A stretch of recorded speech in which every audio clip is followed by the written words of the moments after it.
AP బీజేపీలో సీట్ల పంచాయతీ నడుస్తోంది. మిత్రపక్షాలు అభ్యర్థుల్ని ప్రకటిస్తుంటే బీజేపీ మాత్రం ఇంకా కసరత్తు దగ్గరే ఆగిపోయింది. మరోవైపు అడిగిన సీట్లు ఇవ్వలేదంటూ ఏపీ బీజేపీ సీనియర్స్ లేవనెత్తిన అభ్యంతరాలపై రియాక్ట్ అయింది హైకమాండ్. ఈ రోజు ఏపీ బీజేపీ చీఫ్ ఢిల్లీ వెళ్లనున్నారు.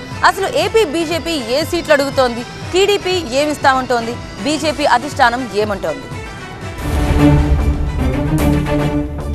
సీట్లు అభ్యర్థుల ఎంపికపై ఏపీ బీజేపీలో రగడ. ఓడిపోయే సీట్లంటూ సీనియర్ల అభ్యంతరం. గెలిచే స్థానాలేంటో చెప్పాలని అధిష్టానం ఆరా. ఎన్నో తర్చన భర్చన్ల తర్వాత పొత్తు కుదిరింది. సీట్ల లెక్క కూడా తేలింది. పొత్తులో భాగంగా 10 అసెంబ్లీ 6 ఎంపీ స్థానాల్లో పోటీ చేయనుంది బీజేపీ.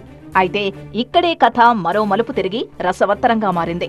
టీడీపీ ఓడిపోయే సీట్లనే బీజేపీకి ఇచ్చారంటూ అభ్యంతరం లేవనెత్తారు సీనియర్లు.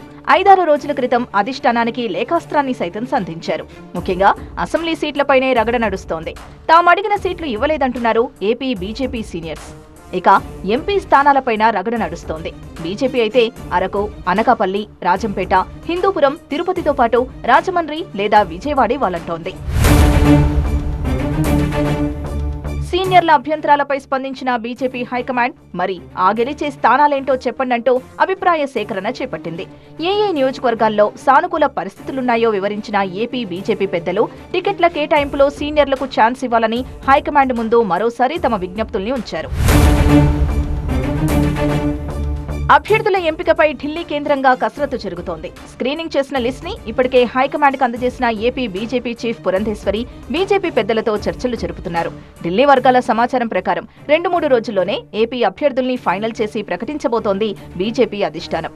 మరి ఏపీ బీజేపీ సీనియర్స్ మాటలు ఏ మేరకు నెగ్గుతాయో చూడాలి.